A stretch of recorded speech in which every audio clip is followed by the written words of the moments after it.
The next section is trust and service assurance. We have 3 questions there. Here we are going to go through a lot of these trust and transparency related questions. These are not technical but more assurance based questions. Like any company who is trying to host their services in any platform, they want to have some assurance and trust, documentation and proof that it is not doing which should not do and things like that. So where can you find that information? Right, let's look at question number 91.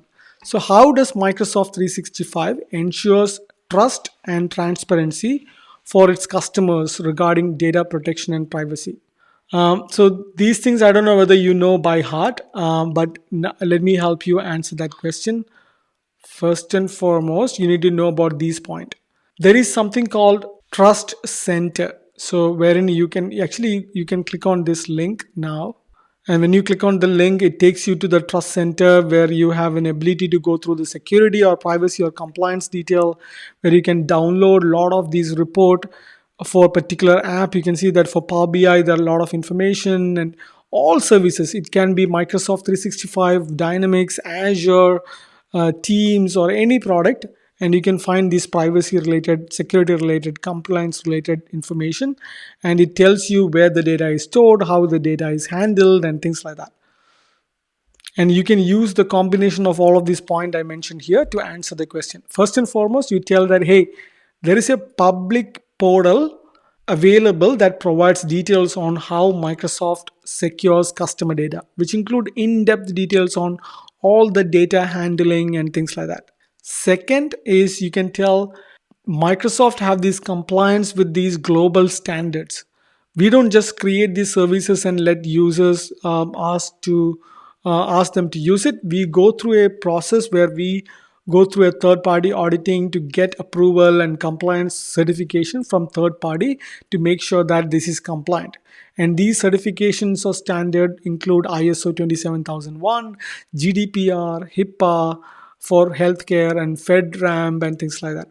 So these are known standards for particular industry. So some industries, when they before buying a particular product or using it, they go and make sure that does that product offer that particular standard or things like that. Third, customer data ownership. So customer data ownership mentions about customers retaining control of their data, and Microsoft does not use it for advertising. So we make sure that we clearly have documentation in place that you're trusting us with your data. We will not use that data in any shape or form for any sort of targeting you with advertisement and things like that. Data residency is another key aspect of trust, wherein we allow organization to choose where you want to keep the data stored. Sometimes you may have regulatory compliance need where you can only keep the data closer to your location or within your location for sovereignty, things like that. So we allow you to do that. There are options within our platform which you can use to choose where you want to keep the data. The next is the transparency report. So transparency reports provide you a report on regular reports on government data requests or security practices and service status. So you can go and read about all of that in the Trust Center and the other documentation. So see if you can use the combination of all of it or some part of all the messaging which I conveyed. So far, the Trust Center, the standards, data ownership, the residency, and the reports which are available to frame an answer on how Microsoft or Microsoft 365 ensures the trust and transparency. So it's not a one word or one sentence answer, it's an elaborate one, but make sure you add in all these ingredients. Question number 92. A healthcare provider using Microsoft 365 wants to ensure patients' records are protected under HIPAA. So if you remember, I kind of talked about in the previous question, if you're a healthcare, you wanted to make sure that the product what you're using is covered or protected under HIPAA, because HIPAA are a particular regulation. They come in and make sure that a particular service is designed and built using the right practices. It doesn't leak the information, or it doesn't is it not used for malicious activities, things like that. So they asking this question is a super valid question. So what steps should they take care to ensure the compliance? So it's a twofold question. First, by now, you definitely know that Microsoft 365 services are covered under HIPAA regulations because we have that standard for Microsoft 365. That is a definite yes. HIPAA means Health Insurance Portability and Accountability Act. So that is the full form of HIPAA. So how does a customer make sure that it is secure? First of all, they can sign a business associate agreement. We talked about it before, the BAA, which allows customers to ask Microsoft, and Microsoft offer BAA for HIPAA compliance, so they can sign up for that. Second is they can enable Microsoft Purview Compliance Manager, which we talked about it, which it provides these sort of HIPAA assessment to track these compliance posture against the product what they use and the services. Third, if you are quite worried about the patient records are protected and worried about the data leakage, go and proactively implement the data loss prevention. So DLP is a part of Purview which allow you to put in policies and control which uh, prevent any sort of data leakage. It could be a forceful leakage or it could be an accidental leakage as well. So both DLPs protect. The other topic is use information protection labels. We kind of touched on it when I showed the Purview portal. So it allows you to add classifiers, sensitivity labels, and things like that. So you can use that to actually label the content. And then you can, on top of it, put in conditions like who can access it, what can be accessed, how long can be accessed, or you can encrypt these data by default, things like that. All of that can be done. And finally, you can monitor and audit access. So you can set up logging and alert policies so that you can track who access the patient records and are they supposed to access it, things like that. So you can have a constant monitor on top of these sensitive documents and data. So use the combination or some of these elements to frame this sort of question. Question number 93. So, which of the following, again a deduction question, which of the following is not a service offered by Microsoft 365 Trust and Assurance, Service Assurance? So, let's read these statements. First statement is providing real-time security threat alerts to end users. We know that it provides that, but not the trust center. Within Purview, you have multiple mechanisms where you can see these sort of reports for security threats, and not only Purview, like other places like Defender, multiple defenders provide that sort of thing. But that's not a right answer for this question. So what I'm trying to say is it's definitely not part of the trust service. Second, ensuring compliance with global regulatory standard. We have seen an example. Yes, it provides multiple standards and you can go and download to make sure that it provides that. And you can talk to a Microsoft representative like an account manager to give you more details. Does it offer transparency into Microsoft security and privacy practices? Yes, it does have mechanism to provide transparency into how Microsoft handle the data and the practices which we use. Does it help organization meet compliance requirement with built-in tools? Yes, it does. Within Purview, you have options called Compliance Manager. It has built-in tool to select a particular standard and go through a score mechanism, or you can enforce that particular score on a particular problem as well. So it does provide that. So let's look at the answer. The wrong answer or the correct answer for this question is providing real-time security threat alert. That's a Defender or a Purview feature, not a trust service feature. The next questions are from the Microsoft 365 Admin Center. I kind of showed you multiple times. The admin center is nothing but an admin uses to actually log in to set some policies or assign licenses and a lot of those related activities. So once you are selected as an engineer or an administrator in an organization looking after Microsoft 365, you will definitely get access to the admin center. But the level of access what you get depends on what role you are in, because it comes with a lot of responsibility as well. You can destroy or create disruption within your organization. So if you are not a experienced person, you will only get view rights or do a specific aspect of certain things within an admin center, not all super high deleting or destroying stuff, things like that. So let's look at these questions. Obviously, the first question is, what is Microsoft 365 Admin Center and what are the key functionalities? So before answering it, let me quickly show you the Admin Center one more time.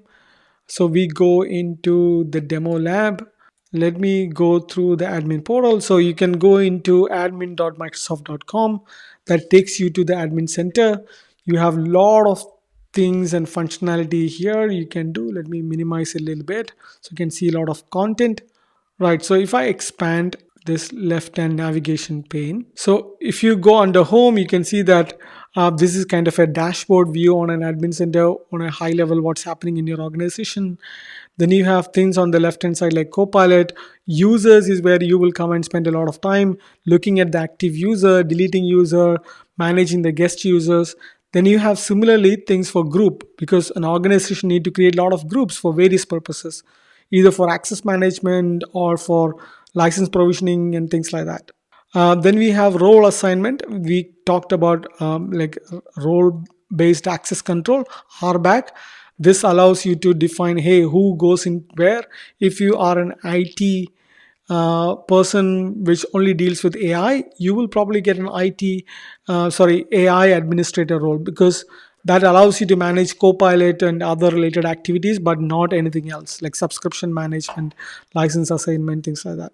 Similarly, there are lots of roles. If you do get access, just go and read about it so you can understand how granular you can go. But if you are not happy with the role provided, you can customize the role as well. You can copy a particular role, remove certain things, or add few more additional things and things like that. Then you have resources, which allows you to manage room equipment and site.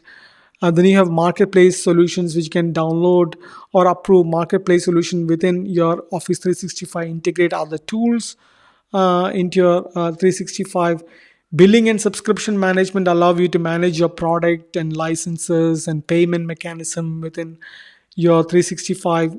Support will allow you to raise a ticket and look into your existing service tickets and things like that.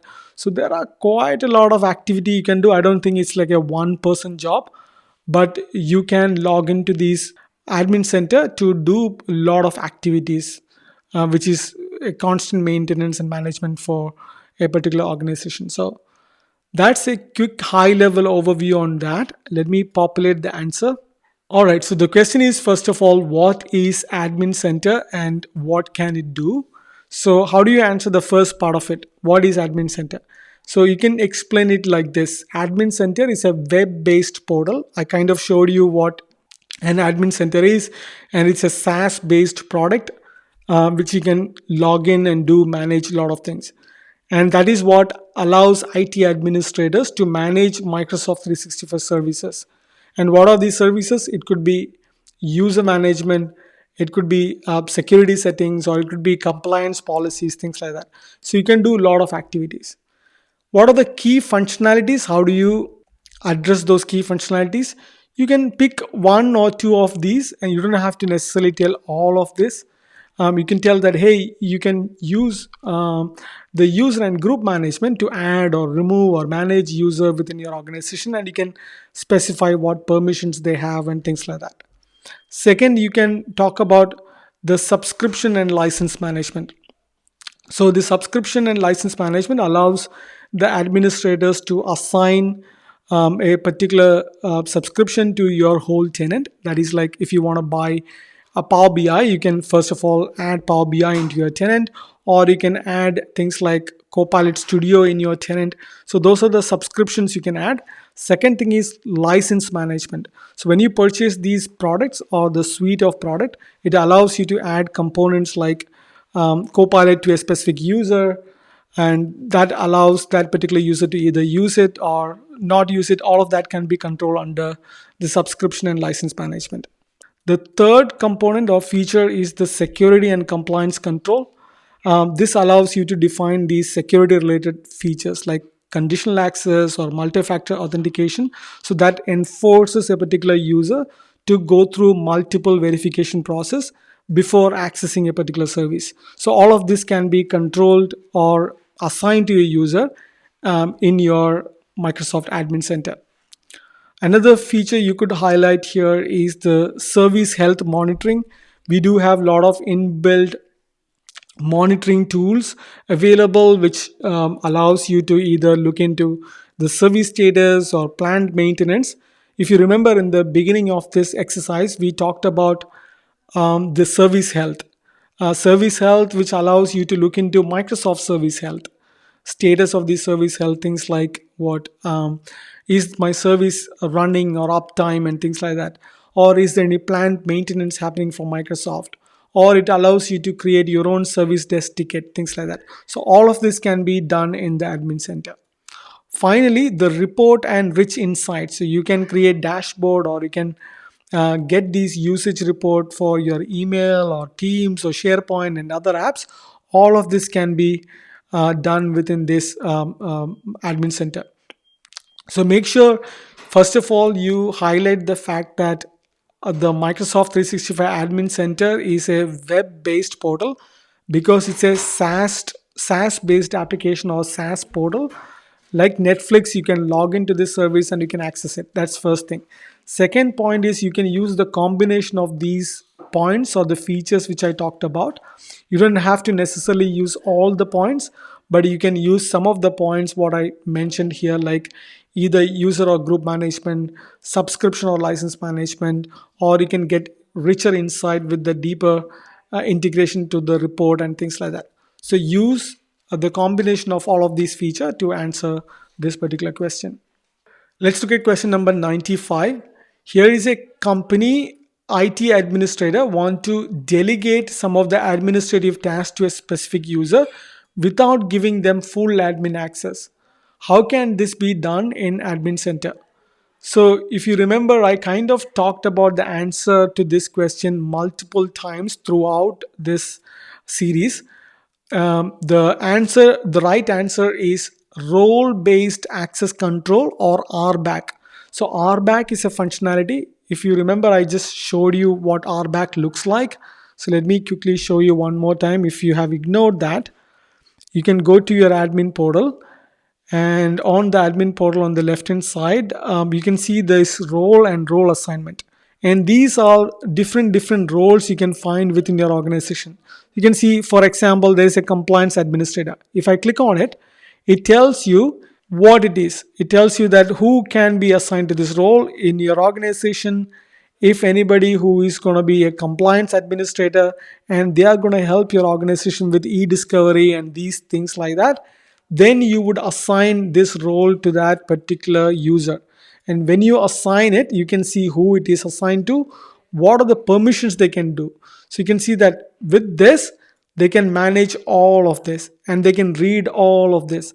So if when you go through this and you find that, hey, this is too much information, you don't have to give this permission. You can customize and you can create a different scope and assign to a different user. That is, on a nutshell, what a role-based access control is.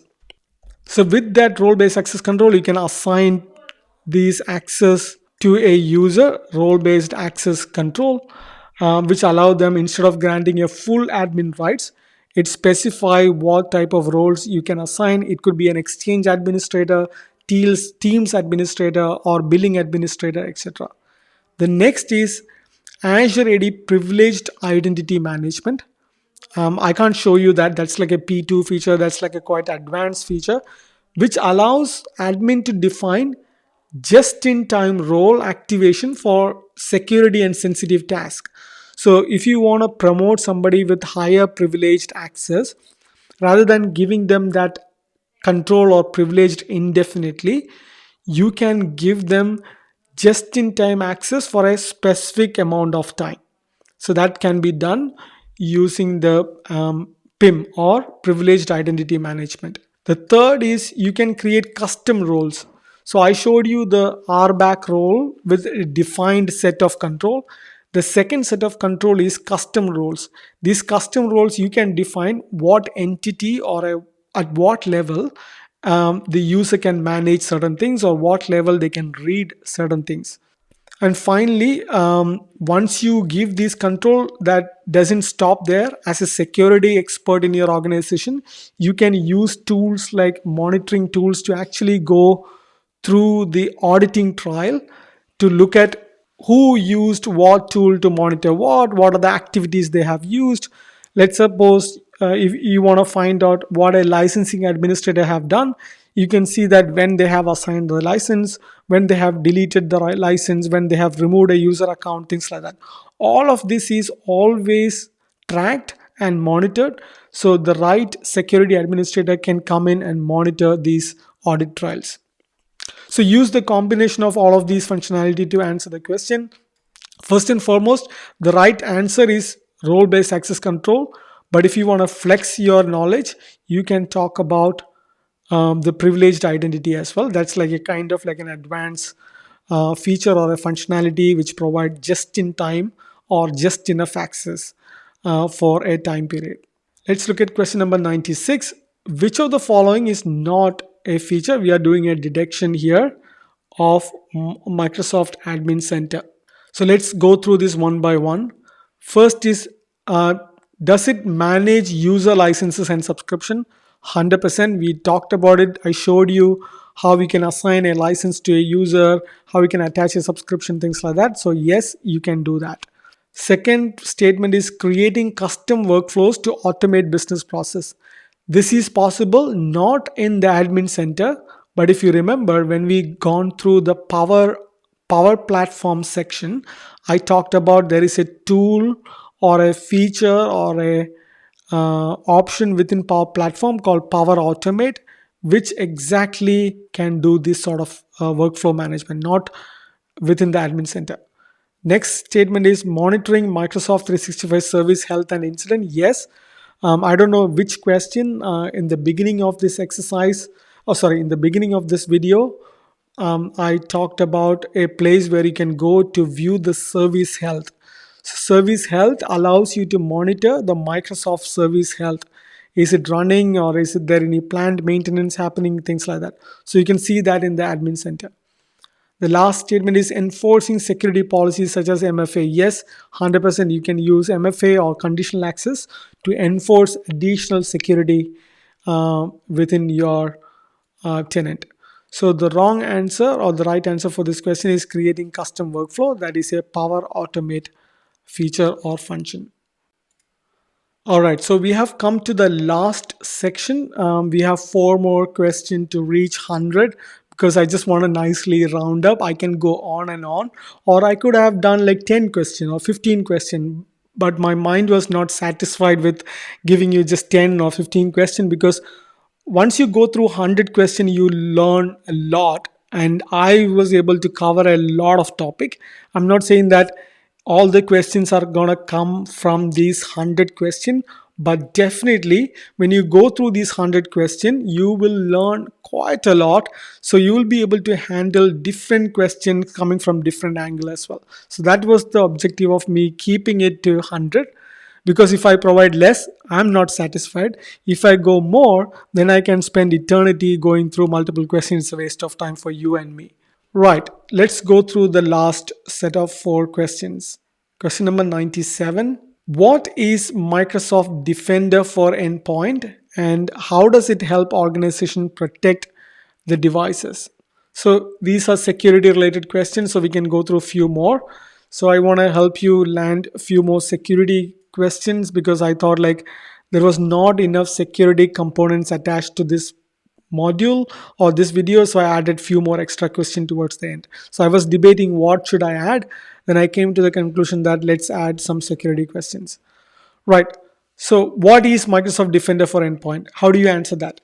So Defender for Endpoint is an enterprise grade endpoint security platform that helps organizations detect, investigate, and respond to advanced cyber threat, particularly guided towards managing your devices in your organization.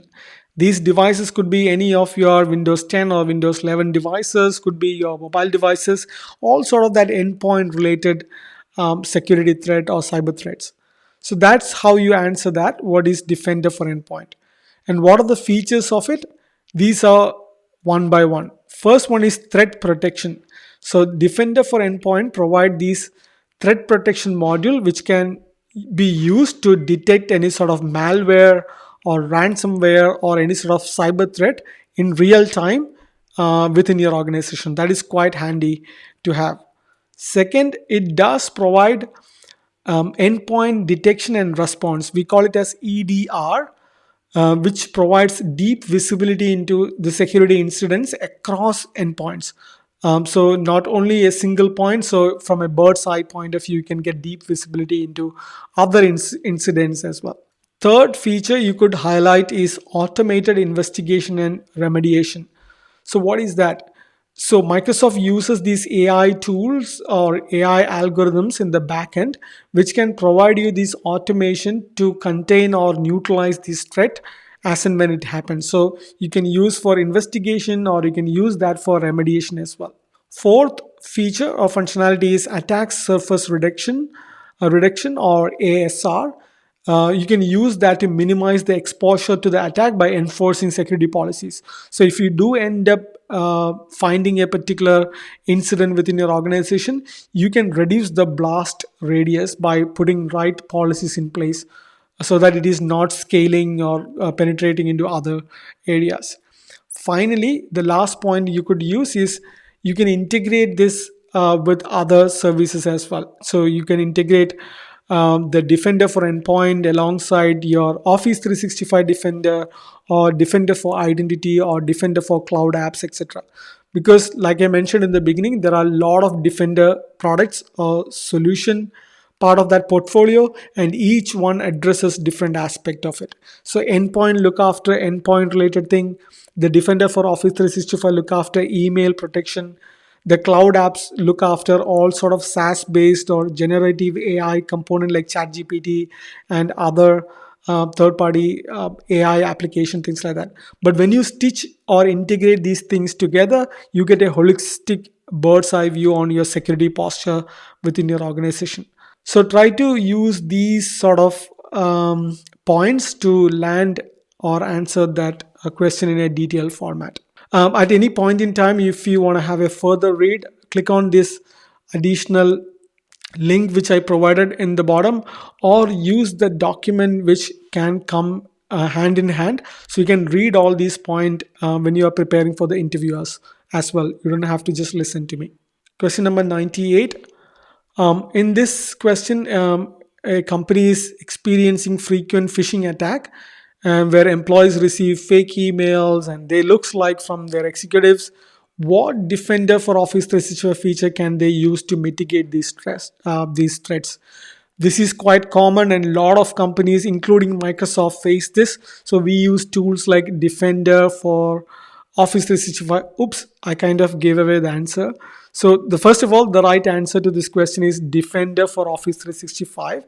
And when you use this Defender for Office 365, there are so many features within that which help you prevent from these sort of attack. So what are these features? One, they can use Safe Link. So Safe Link can actually scans and rewrites the URLs in email, and it will prevent access to this malicious website. Because it is scanning, it tells a warning before a user clicks and access that site, or it will prevent the user from clicking or getting to that stage. It can detonate it in a backend repository which doesn't affect your tenant, your data, things like that. So that is Safe Link. Similar to Safe Link, there is Safe Attachment as well. Just like how it can scan through these URLs, it can analyze the email attachment in a sandbox environment to detect any sort of malicious content within it. Because if a user accidentally uses this malicious software within your organization, it can immediately take the data first of all, and then they can make these lateral movements and to get into other systems and other services and hold you for ransom and things like that. The third is anti-phishing policies which you can put in place, which uses the AI to detect any sort of impersonation attempts and warn the users for any sort of these anti-phishing policies, things like that. Another function is you can use attack simulation training. This helps educate users within your organization on how to recognize these phishing emails. So within Microsoft, we do have this program where I don't know who runs this. I'm sure the security team does it. We do get these frequent fishy emails, pseudo fishy emails as well, which looks like something legitimate. Somebody from Microsoft would have sent it. Looks almost similar to our branding, things like that. But you need to have a keen eye to look for this. So that's basically letting a user educate or train on looking at these clues. Look at the domain, look at the type of the email, look at the branding, look at the spelling mistake, and things like that. So the over the time, users will accustomed to spotting these fishy type of emails coming in their way, and there is a mechanism called report now. When you click on report now, that add it to the catalog where you can train the AI to spot these emails well in advance so that it doesn't even reach your mailbox. The next one is Microsoft Defender Portal, which allows the admins visibility into the phishing attempts and any sort of attack pattern. So this portal is a great place where I think the most of the security folks spend a lot of time in. First of all, to look into any sort of phishing attempts happening or any attack patterns they can understand so that they can take the right measures or put the right policies in.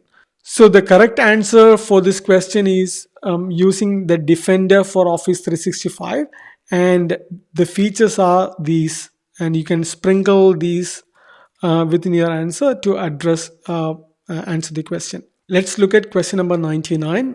Which of the following is not a feature of Microsoft Defender for Identity? So first of all, the Defender for Identity is something which you use to look into any sort of attacks on identity or set policies on top of protecting your identity. So that is the Defender for Identity. Let's read the statements. First, does that detect suspicious login attempt and compromised credential? Of course, yes, because it has intelligence baked in to look into a suspicious login, risky sign in, compromised credential, things like that, so that you can that alerts the admin to look into that, or forcefully ask the user to reset their password, forcefully go through one more MFA prompt and things like that. Next, does it monitor user behavior to identify insider threat? 100%. It goes through user behavior patterns to find out, hey, what is a typical user behavior looks like, and if that particular user tried to almost suddenly do a new behavior like downloading a lot of document from SharePoint Online and like moving to some other storage or start deleting a lot of files, things like that, that would be flagged as an suspicious behavior. That will flagged as a suspicious behavior. So that's like not like a typical user behavior. So similar different vectors are used to identify suspicious behavior, and you can use Defender for Identity to actually track that in your organization. The next one is automatically blocking access to Microsoft Teams channel. I don't think so. That is not a functionality of Defender. You can probably use other mechanisms like a Teams channel owner can block certain access, but not part of the Defender for Identity. The last statement is providing security insight to lateral movement attack. 100% yes. That is another functionality which you can use to track any sort of lateral movements and block or put in necessary security posture so that it prevents any sort of lateral movement within your organization. So let's look at the answer. Yep. The automatically blocking of Teams is not part of the Defender. Let's look at 100th question, our last question.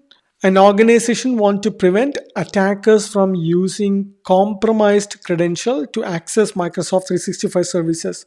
So how can Defender for Identity help? So what are the features or what can you do to use that? So let me populate the talking points so that you know how Defender can help.